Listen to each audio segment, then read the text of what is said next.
अस्सलाम वालेकुम दोस्तों, वेलकम है आपके शम्स तबरेज़ यूट्यूब चैनल में। तो दोस्तों, 4 क्रिप्टो की बड़ी इंपॉर्टेंट अपडेट्स हैं जो आपके साथ आज शेयर करनी है।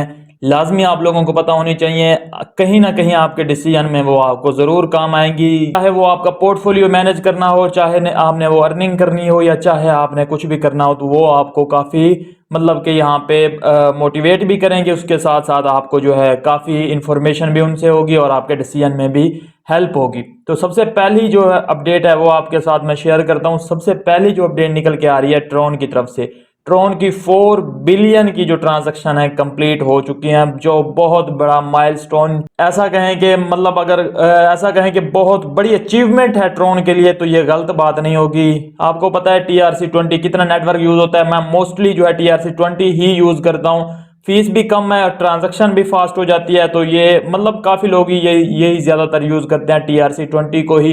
यहाँ पे ये ट्रोन का नेटवर्क जो है ये काफ़ी जो है फेमस है और 4 बिलियन की ट्रांजैक्शन इस पे हो चुकी हैं।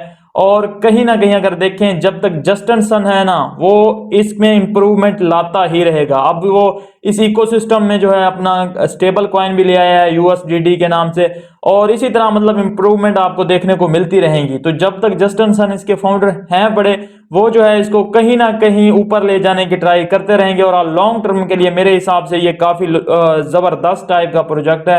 लॉन्ग टर्म के लिए एक बड़ा प्रॉफिट जो है, इनसेन प्रॉफिट आपको देखने को भी मिल सकता है बड़े बड़े प्रोजेक्ट्स की तरह, जो कि एक मतलब के हाई लेवल पे चले जाते हैं। उस तरह का ये प्रोजेक्ट मुझे जहां तक नजर आता है। आप जो है, मैं इसीलिए कहता हूं कि इसमें कुछ ना कुछ थोड़ा बहुत इन्वेस्ट करके रख दीजिए, इसको भूल जाइए ट्रॉन को, क्योंकि नेटवर्क इकोसिस्टम इसका तगड़ा है, इसको बहुत ज्यादा यूज करते हैं, फेमस है। तो कभी भी ये एक इंसेन हाइप पकड़ सकता है और इसको जो आप जाने से फिर कोई नहीं रोक सकेगा। तो ये एक अपडेट थी आपके साथ शेयर करनी थी। दूसरी जो है, आज 13 अक्टूबर है, कल आज 12 अक्टूबर है, कल 13 अक्टूबर है, दोनों दिन इंपॉर्टेंट है। आज जो है तकरीबन शाम को 6 बजे के करीब जो है फोमेक की मीटिंग है, उसके मिनट्स आने हैं। और कल जो है CPI डेटा आ जाएगा। दोनों पे आपने नजर रखनी है। मार्केट आपको 70K यहाँ पे दिखा सकती है, क्योंकि ऑलरेडी जो है आपको पता है मार्केट नजर आ रही है कि मतलब नीचे ही जाएगी।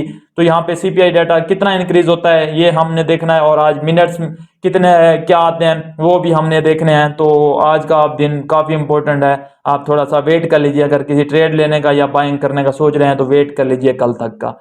उसके साथ साथ तीसरी जो न्यूज निकल के आ रही है, बड़ी ही मतलब इंपॉर्टेंट अपडेट कह लें, न्यूज कह लें उसको, क्वाइन बेस की तरफ से निकल के आ रही है। सिंगापुर में जो है क्वाइन बेस को लाइसेंस मिल गया है। उसने मतलब के अथॉरिटीज ने उसको अप्रूवल दे दिया है कि आप यहाँ पे वर्क कर सकते हैं। ये एक तरह की, जिस चीज की मैं बात मोस्टली करता हूँ अडॉप्शन की, ये अडॉप्शन है क्रिप्टो की। अगर किसी भी दूसरी कंट्री में मतलब के क्रिप्टो को लाइसेंस मिल रहा है या किसी एक्सचेंज को लाइसेंस मिल रहा है वहां पे काम करने का, ये क्रिप्टो की अडॉप्शन है। और इससे बड़ी अडॉप्शन मेरे हिसाब से नहीं हो सकती कि कॉइन बेस जैसी बड़ी एक्सचेंज को वहां पे लाइसेंस मिल चुका है काम करने के लिए, वहां पे लीगली मतलब वो अब काम कर पाएगी। और मतलब कि एक तरह के सिंगापुर में आप कहें तो क्रिप्टो वैसे भी लीगल है, तो वहां पे जो है इजीली काम अब हो सकेगा कॉइन बेस पे। कोई यहाँ पे जो है आपको दिक्कत नहीं देखने वाली। मेरे हिसाब से बहुत बड़ी अडॉप्शन है, जो कि आपको इस तरह की अगर होती गई तो जल्द ही क्रिप्टो जो है आपको पूरी दुनिया में एक्सेप्ट होती नजर आएगी।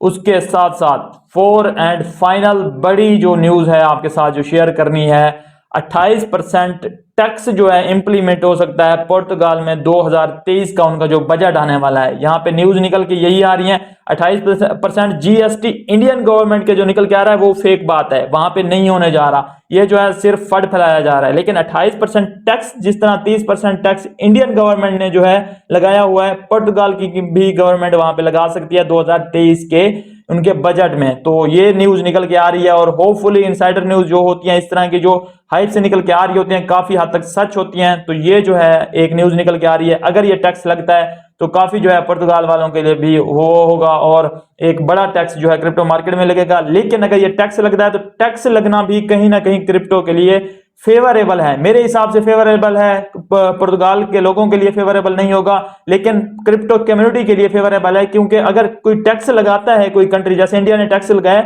वो एक तरह से अडॉप्ट कर रहा है, एक तरह से मतलब कि मान रहा है कि हम जो है क्रिप्टो को मानते हैं, और क्रिप्टो को जो है हम उस पर टैक्स ले रहे हैं, तो हम उसको एक्सेप्ट कर रहे हैं, वो उसको हम अडॉप्ट कर रहे हैं। तो ये भी एक तरह की अडॉप्शन ही होती है किसी और कंट्री में। पुर्तगाल वाला अगर ऐसा कर रहे हैं तो वो एक तरह से क्रिप्टो को अडॉप्ट कर रहे हैं और मान रहे हैं कि हमारा जो है क्रिप्टो में यहाँ पे ट्रेडिंग वगैरह होती है और हम टैक्स भी लेते हैं, तो वो अगर मतलब इसके बाद जो है बैन की गुंजाइश नहीं बनती, उसमें टैक्स वगैरह की और काफी रेगुलेशन की जरूरत तो बचती है, लेकिन बैन की यहाँ पे जो है फिर जरूरत खत्म हो जाती है। जब ये टैक्स गवर्नमेंट ले रही होती है, काफी हद तक बड़ा टैक्स भी उनको मिल रहा होता है, तो उसके बाद रेगुलेशन तो हो सकती है, लेकिन क्रिप्टो को क्योंकि गवर्नमेंट खुद टैक्स ले रही होती है, तो बाद में गवर्नमेंट ये भी नहीं कह सकती कि हमने तो इसको रोका था, आपने क्यों इकट्ठी की, आपके पास क्रिप्टो है तो आप ये फेंक दें, आप ये इधर उधर कर दें, हम आपको नहीं ले सकते। बाद में अगर क्रिप्टो इसको बैन की तरफ जाएगी तो क्रिप्टो वो कहां जाएगी जो पुर्तगाल लोगों ने खरीदी होगी या इंडिया के लोगों ने खरीदी होगी, गवर्नमेंट क्या खुद उसको बाय करेगी? इतनी बड़ी अमाउंट में गवर्नमेंट पे भी नहीं करेगी, ना बाय करेगी। तो एक तरह से गवर्नमेंट जब एक्सेप्ट कर रही है तो बाद में उसको बैन करना मुश्किल हो जाएगा, वो एक तरह से अडॉप्शन ही हो जाती है मेरे हिसाब से। तो ये 4 बड़ी न्यूज निकल के आ रही थी, होपफुली आपको जो है काफी हेल्पफुल रहेंगी और काफी जो है आपको इन्फॉर्मेशन भी इससे मिली होगी। मिलता हूं नेक्स्ट वीडियो में, अपना ख्याल रखिए, हमारे चैनल का भी। अल्लाह हाफिज।